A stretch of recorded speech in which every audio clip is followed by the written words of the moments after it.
Hey there, Pursuing Freedom listeners. This is Erin Bradley coming to you again, and this is going to be an awesome episode.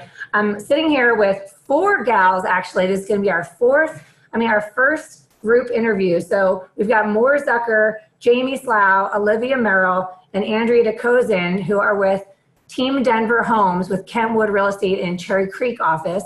And this team of women, ironically, I found them because they're doing such an amazing job building their personal brand that we were kind of cyber stalking each other on Instagram, or I was stalking them, maybe I should say. And I just loved what they were doing, and I was really interested and intrigued by the all-female team because my team is all-female, which is mostly a coincidence. But I was drawn to them. I was drawn to what they're doing with their marketing, and I was curious about how they were running their team to be so successful. They're currently #1 in their office with 26 million closed year to date here at the end of August of 2018, and a lot more still in the pipeline to close, which is some serious numbers. I'm really excited to hear from them, and we're looking forward to diving right in. So with no further ado, I'm just gonna start with Moore. Tell us a little bit more about your background and how you got into real estate, and how you went about starting the idea of this brand of Team Denver Homes before you even found the women to join that brand and be this team, which is doing so well. How did you get into it, and a little bit about your backstory, and we'll go from there. So my husband's the co-founder of Bouge, which is a technology company that services Kentwood and other independent brokerages around the nation. And coming into Kentwood, one of my first few weeks in, I met Jamie, who was the marketing director for Kentwood at the time, and immediately we clicked in like a second. I already purchased some domains along the way. Being in a tech kind of household is kind of having lots of domains that you acquire part of what you purchase. And one of the things I got was Team Denver Homes, and decided to keep on to it because I knew that one day I'd be using it. And the idea of having a team was actually not something that I considered until I was talking to Jamie once again about the possibility of working in a team. I already knew that there would be very few women that I would consider working with, and not about women or men, basically just humans. Very driven, I'm very loud and very aggressive in a good way and in a bad way. So I guess it takes a lot of people to want to work with me too. She handled me pretty well, and from there we just became good friends, and from there the team grew, and we're very conscious about who joins the team. It's not just any woman that's successful. It's successful, smart, caring, supportive. I really feel as though the four of us make a really, really great team. I think the chemistry is phenomenal. You can feel it in the room with us. Everyone that's around us always says like, oh my gosh, you guys are so much fun. And I think having fun at your job is extremely important too. When you have a good time with the people around you and you value their opinion, I think just magic happens, as you can see from our team and our production in such a short period of time. I love it. So Moore, when did you get into real estate, and what got you into the business to begin with? So I started in March 14, and I became a realtor because basically I was going to be like a guinea pig for the technology company, for Bouge, to test out some tools on the field, because they always had to relay the product to the brokerage because they are B2B. And then the brokerage would give the product to the agent, and the agent would come back with feedback, and it was just a chain. And it was just like, hey, how about I become a realtor and I test the tools on the field, and I'll give you direct feedback on what I think about them, and just makes it more streamlined. So for me, starting in real estate, it wasn't first and foremost to be a realtor. It was to first help Bouge, and I just fell in love with real estate as its own industry and its own profession, regardless of the technology now. And I absolutely love what I do. Okay, so one more question, because the name of that company is actually new to me. So what kind of product is Bouge, and what was it providing to the real estate industry? So it's a digital technology platform. It does websites, CRM, broker admins, basically apps. It's a whole platform for real estate that basically goes to the brokerage that brokerages signs up for, and then they provide it to the agents. Okay, interesting. And that's still a product that's out there today? Yeah, so they have 42 independent brokerages around the nation, and they recently just got acquired by Remax. Oh, wow. That's a big deal. Well, congratulations to your husband and to you. That's amazing. Thank you. Awesome. So Jamie, tell me a little bit. So you got into real estate and started out as a marketing director. So what was your background? And then when did you decide to get your license and then start selling? So my background's marketing. I was hired by Kentwood, I think 2012, early 2012, and didn't know anything about real estate at the time. Okay. It was really my introduction to real estate. And my background is marketing, and passion has and always will be marketing. And so started looking at getting my license, working with agents, trying to show them like different ways to market and like how to really look at demographics and do things differently versus just you put a house on and this is what you do. You know, you put a sign in the yard, those types of things. Thinking outside the box a little bit of how to market to the right buyers, and then even marketing their own brand and building their own brand within their brokerage. And I always got the pushback of like, that's just not how things are done. You don't understand because you don't know real estate. And so I was like, okay, cool. Let me get my license and kind of show you what I think works. And kind of like Maura was saying, to test out these products, the same thing, to test different marketing strategies and see how they worked. So got my license in 2015 and have been selling since then. So up until you started this team in the middle of 2017, is that correct? Yes. So basically, Jamie, you were with Kentwood, Maura was with Kentwood. You were both doing your individual production. And as I understand it, you guys were just really good friends throughout that process, right? Yeah, so I met Maura, obviously I knew her husband and their company. I worked really closely with them on the technology side as the marketing director. And when Maura started, she was brought in as a new agent, and agents that come into Kentwood would onboard with me. So I'd sit down and go over all their marketing tools and what's available to them at Kentwood. Kentwood does not usually take on new agents. And so when Maura came in, I wasn't quite sure what to expect with that introduction. And within sitting a couple minutes at the table with her, she was talking SEO and social in ways that nobody talks, even in the marketing industry, not just real estate. And so there's like an instant connection. And right there, we're like, someday we're going to work together. And then I wasn't even licensed. I think I was taking classes at the time, but not even licensed yet. And then just continued to support each other for 2 years after that before we started working together. So Jamie, what was the catalyst then from when did you go from, okay, we're going to be independent agents who are really good friends supporting each other to, all right, what are we waiting for? Let's do this and jump in and be a team. So that's a good story. So after I got my license, I worked at Kentwood for 6 months. And then I actually I also kind of got grandfathered in as a new agent. I chose to leave Kentwood for a year because I didn't feel like I had the building blocks I needed. You know, I knew the marketing inside and out, but didn't know the contracts as well as I felt I should to represent my clients well. And so I went to another brokerage, and while I was at the other brokerage, I got a call from a past colleague looking to sell a luxury property. It had been on the market for a year with the neighborhood expert, and she called me not because of my real estate background, but because of my marketing background. And the conversation was, look, I don't want you to sell my house for me, but I really respect your marketing input, so just kind of want to brainstorm with you. And I was like, okay. And so basically what I got out of the conversation was, she really was looking for an online presence for her house. She thought that the buyer was coming from out of state in a relocation market. And so it ended with, look, I know you don't want me to sell this house for you, but I'm telling you as your friend, I'm doing an injustice if I don't come talk to you about how the technology works to do it online, because you're working with the neighborhood expert and you're saying that it needs to be sold online. So I got off the phone with her and I called Maura, who was still at Kentwood, obviously, and was like, hey, I need your help on this because there's nobody who can do online like she can.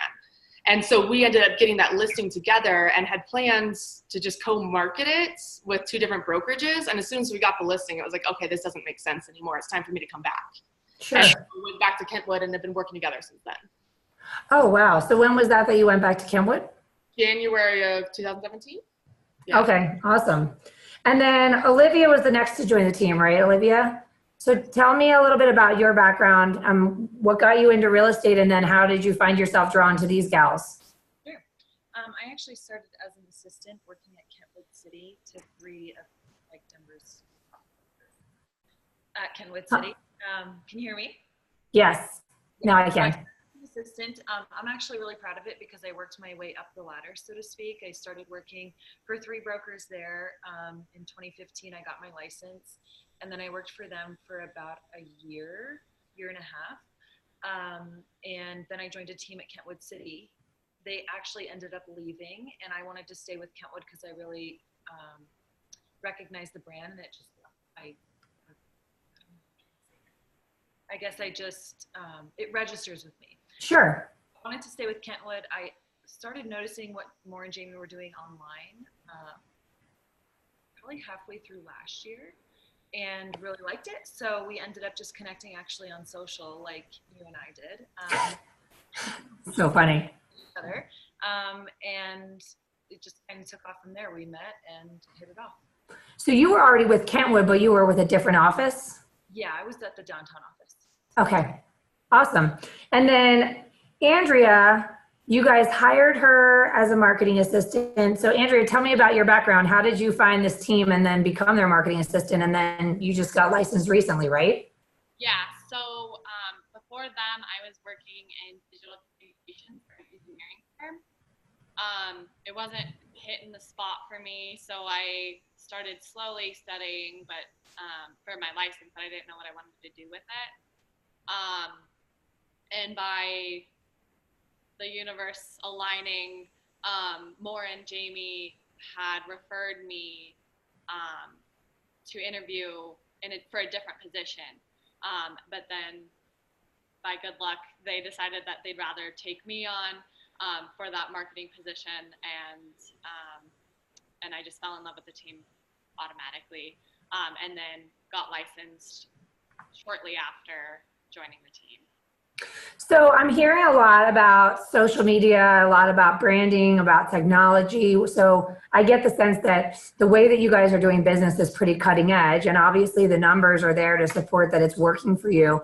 How do you guys go about navigating the differential between, okay, we do our marketing, we get out there on social media, we have a presence, we're visible, versus just grassroots type of marketing? Like, are you guys each doing your own individual lead generation on a daily basis, or is everything as a team? I'll let you take this one more.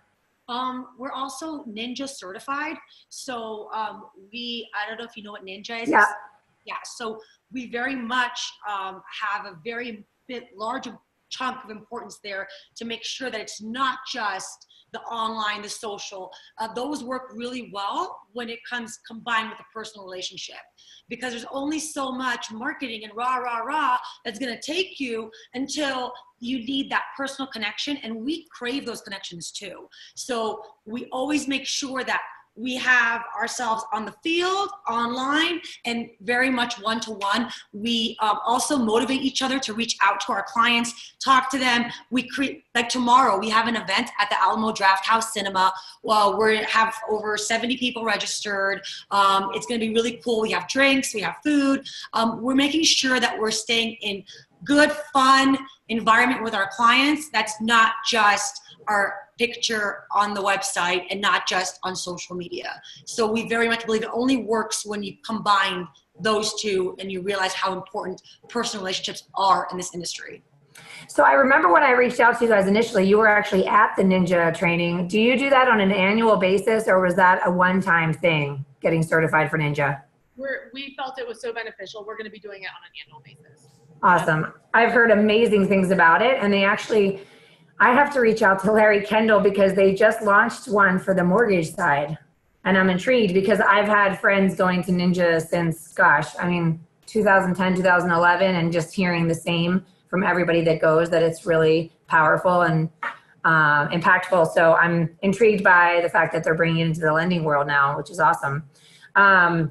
So question for you then, Jamie, when you guys joined together, and now since you've added more team members, what does it look like when you're doing such a great job building your brand as a team, and you're also, you all have a history of being successful individual agents. So what does it look like when people are drawn to Team Denver Homes and they contact Team Denver Homes? Is it kind of like whoever's the most available takes it, or do you guys do you guys approach your customer service process as a team? In other words, I have a team, I have a couple of gals that I'm friends with in Winter Park that have a team, and they have one email address. And so when they respond, it's like, you know, hey, it's Jamie here, I'm the fastest to respond, or hey, it's Olivia here, and it's coming from one email address.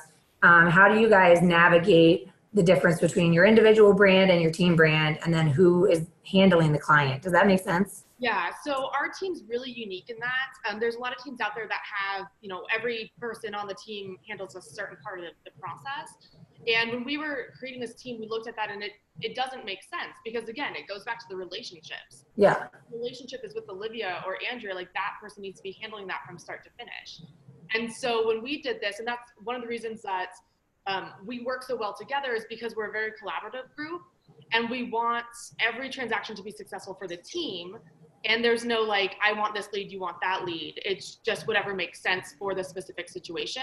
When we get team leads, we look at it and see what makes the most sense. If it does come into the team and they don't, you know, it's from our branding and our marketing and it's not specific to a personal relationship on the team, then we see who makes the most sense for that lead. You know, if it's the location, if it's what the buyer's looking for, or the seller, whatever fits is who gets that lead. And then it's important to us that even though we represent ourselves as a team, that we're all still individuals and we all still have our face out there with our clients. So, I mean, Andrea and Olivia get their own leads all the time. Like their relationships are really strong. And so a lot of the business just goes directly to them. And the team, we just divvy up how it makes sense. Awesome. So Olivia, when you're going through your week, does it look like every day you guys see each other and you've got stuff going on as a group? Or is it, you know, I'm kind of running my leads, I'm running my pipeline, and then once a week we get together, we collaborate, and then we have also events that we're doing. Like how often are you guys together and seeing each other? Are you together on a daily basis, once a week? Sure. We have set meetings once a week, but we usually work together every day. And if we don't work together, then we're definitely on each other. It just kind of helps us stay in flow and make sure that we're all on the same page. That was another question I was going to ask you, is in terms of communication, is most of your communication email, phone? Do you use that app Slack by chance, or what do you guys use? We actually use Monday, and it's kind of Moore's baby, so I'll let her go off on it. It's actually Okay. weird. She brought this to the team, so I'll let her run with it. So when I came to the team, there was just so much going on. And so many little things that had to happen and so much idea generation that we wanted to keep pushing things forward to progress the team further and further, and then all of the small items that have to happen for any of our contracts. So I brought the team what they call Monday, Monday.com. It's a time and team management platform, and I've forced the team to use that. They get like a funny, you know, like, no, put this on Monday email if they email me a task, or, you know, emailing back and forth, just so that all of our communication is then put together and in the same place, and so that we can all follow it and track it and all kind of be on the same page. And that's helped, you know, all of us communicate and keep everything on track and push forward. And I'm just like smiling because my team consists of myself and 5 others, and oh my gosh, I mean, we have a group text going, and then we decided that the text had to only be for fun stuff, like pictures of babies and pets and weekends. And then we have too much email, so we tried to use Slack, and then it was like, we created the app, we all added it to our phone, and nobody's using it. And so we're trying to figure out how, you know, it's hard to make change, but as you grow, so much change is required to keep everything streamlined, right? So what other things are you guys doing? You mentioned that you're having an event this week. So how often are you doing events as a team to get in front of your database? So we try to do at least once a month. This is an ongoing workshop that we're doing. This was Olivia's idea, actually. We have a lot of investors, and Olivia just came up with this great idea. You know, we should do a class for these investors. They all have all these great questions. And instead of keep on repeating those answers over and over again, we should just do a class. And I thought that was a phenomenal idea. And it's been going incredibly well. So this is our second workshop. We also do client appreciation events. We always make sure we have something going on to stay in front of the clients, and it's also fun. We want to make sure it's fun. The last one we did was at Ratio Beer Works. This one's Alamo Draft House. We haven't figured out the third, but I'm sure it's going to be equally as fun, if not more. And we just want to stay young and fresh, and make sure that we're not, I guess, too realtor-like, if you know what I mean. I do, because I always say that lending is not sexy. So we need to find a way to make it fun. And it's, you know, even just getting a mortgage is such a pain that we try to make it as fun as we possibly can. And we always say fast and friendly every time, because we think the relationship is more important. You know, the job should get done every time. The transaction should be well organized and the customer service should be high level. But if we don't put a little personality into it, then how are we going to grow by referral? They're drawn to you as the people, not you as the great realtor, or, I mean, that too, right? I just feel like being a great realtor, being a great lender should be minimum standard. You should be good at your job, or you shouldn't be doing it, right? But building your brand, building your business is about your personality, your relationship with people. And we do find that the business we attract is very much similar to our personality, right? And that's when it always feels the best. So it's funny that you say that too, about we always have something to stay in front of our clients, because I was talking to some loan officers today actually that are having trouble with, you know, getting in front of real estate agents because everybody's doing the same thing. I heard you're awesome, let's have coffee, right? And I was like, well, why don't you create an event? Because the event then triggers a series of touches, because you can have first the Evite, then you make the call, then you follow up with a text, then another email reminder, then you see them face to face, then you send a handwritten note. It's like there's 6 touches there. So if you're constantly having events, it makes the sales process easier, because you're really giving, you're giving, and then the transactions come as a byproduct of just having fun and giving, right? Or you could be really cool like you and do a podcast. Well, I just love this stuff. I geek out on all this entrepreneurship stuff. So this is as fun for me as it is for everybody.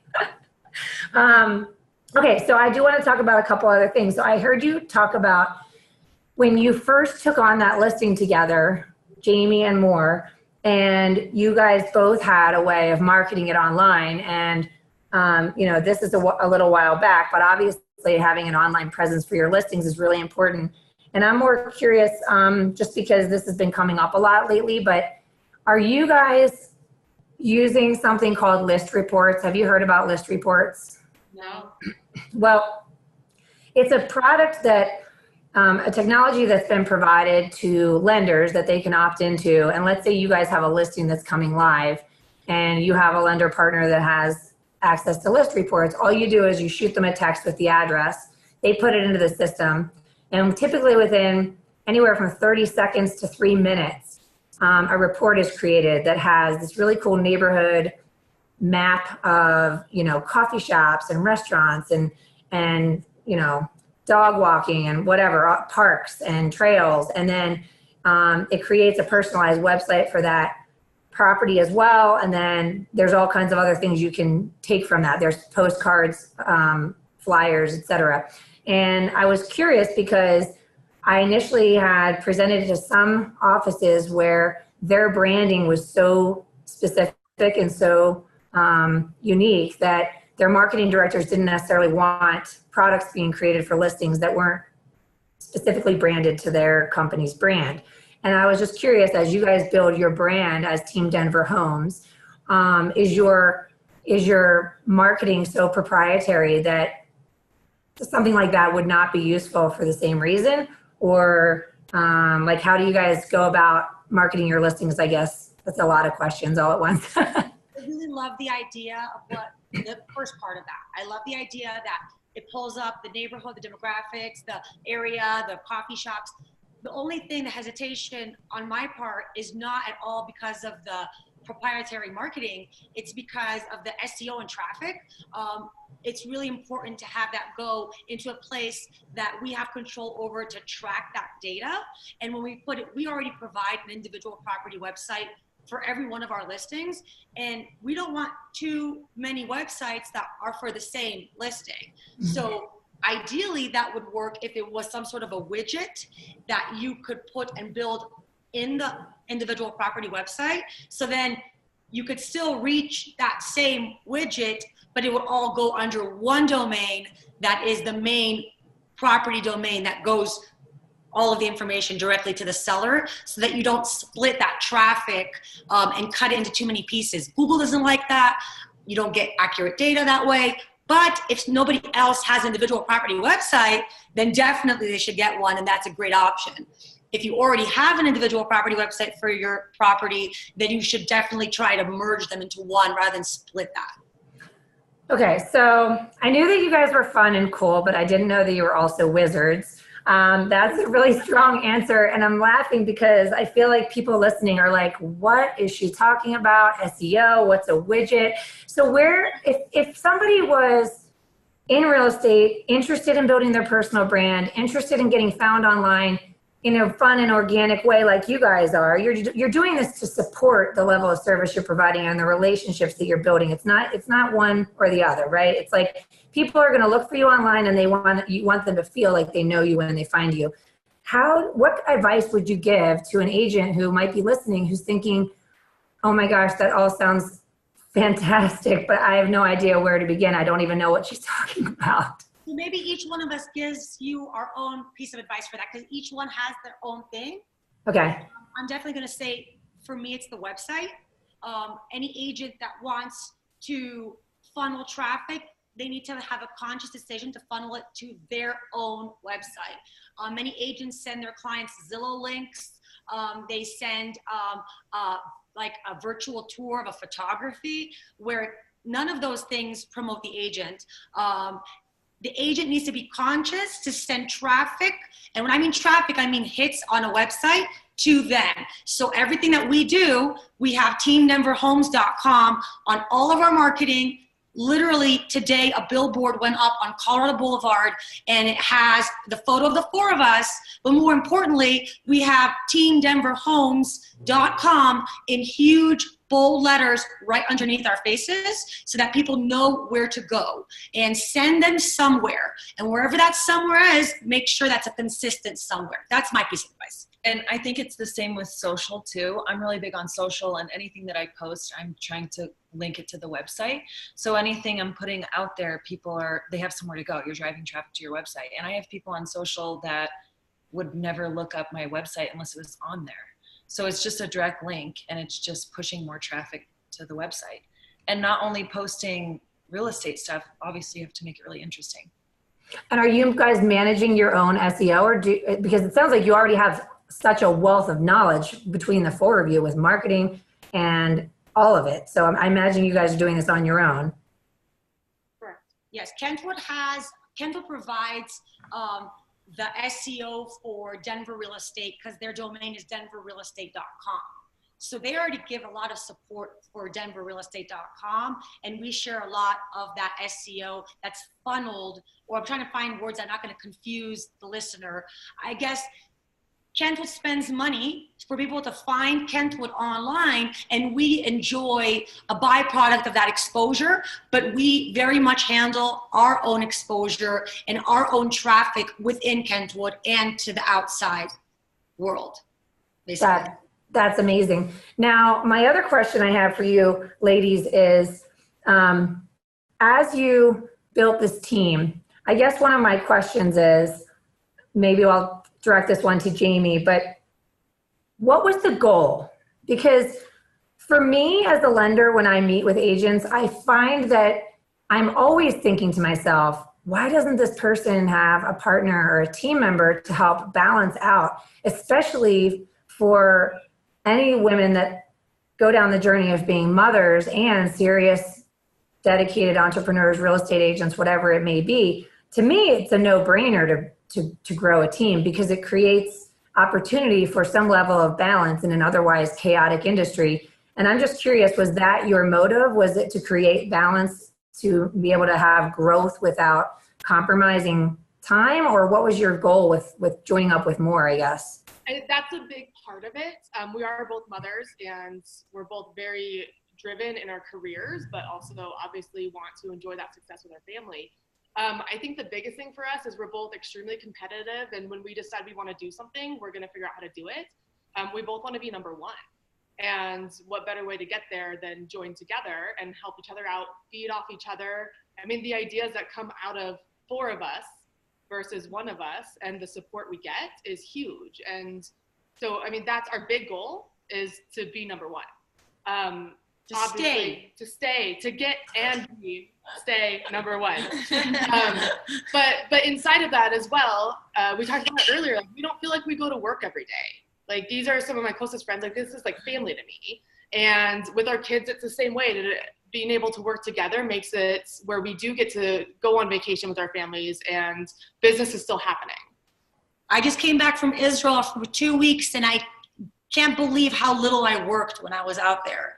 It was incredible. I'd get up in the morning, and it would be night in Denver, and the team was like handling things so well that I found things to do. I was looking for something to do. It was absolutely transformational for me. I can't describe to you my previous holidays. My previous holidays was me trying to pacify everyone around me, trying to have a good time, and opening my laptop somewhere. And it was incredibly intense and insane, and not something that I would want anymore. So now, being part of the team, whether or not we knew what it would be like, now that we are, there's no going back. I see that all the time. It's like, it's hard to get from where you're a one-man band to where you are now, because there's a lot of systems that need to be put in place, a lot of communications, a lot of learning about ourselves and how to navigate being a great team member and a great individual person, agent, whatever. And then you get to that point where it's like, there's no way you would go back to being a one-man band. You would never want to do that. It's just so much better. So that's amazing. How old are your kids again, More? Mine are 9 and 10. They just started today, 5th and 4th grade. And you guys started this team a little over a year ago. So I bet that your girls remember when it was 24/7, and I bet they recognize and are vocal and appreciative of your time with them now, right? Absolutely. Before the team, I can tell you honestly, I wasn't a good realtor, and I wasn't a good mother. I wasn't a good, because everywhere I was at, I felt guilty about not being somewhere else. When I was with kids, I felt guilty for not being at work. When I was at work, I felt guilty for not being with the kids. And yes, I still, as a mother, guilt trips and, have that anyway, but it's a whole different story. I actually do spend time with the kids. I actually do go to work and, put a lot of attention when I'm there. It was definitely different. And I think having been experiencing both of those worlds with the children, for them, I wouldn't go back either. Of course. What about you, Jamie? How old are your kids? 16 and 4. And so the 4 definitely remembers it.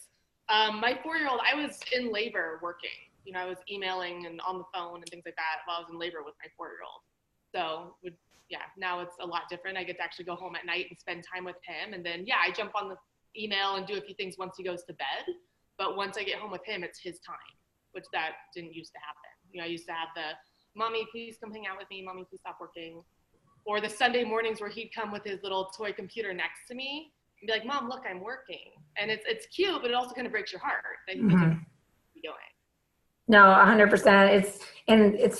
I feel everything you just said resonates completely with me as a mom. And, finding that way of pursuing your dreams while loving being a mother and, a wife in my case. Tell us about your children.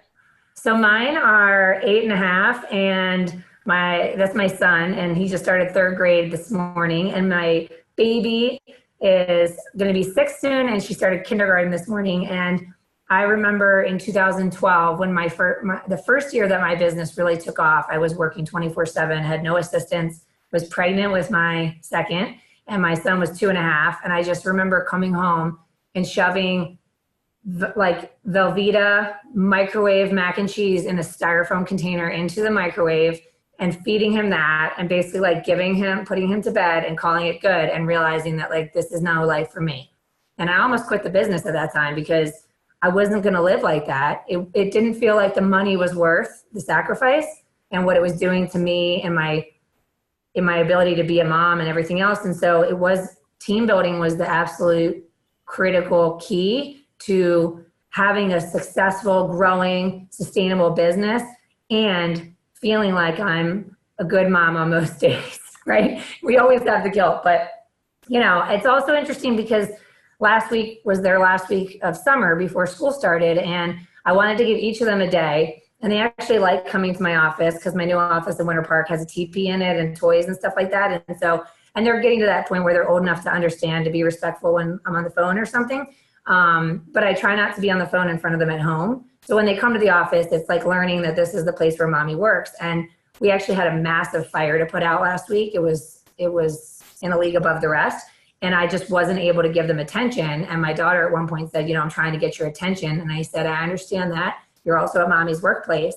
And when I think to the future, I think that, and I hope and pray, I guess, that they'll remember when mommy was fun and had time to play and go skiing and go hiking and biking and all that. But also that when they came to the office, they saw mommy working hard, and that's going to be an inspiration to them. Because I know that when I think of my mom and dad, I think about how hard they worked and how awesome they were as parents and the life they gave me. And that's my memories. It's all gratitude. Oh man, I'm going to cry. That's the first.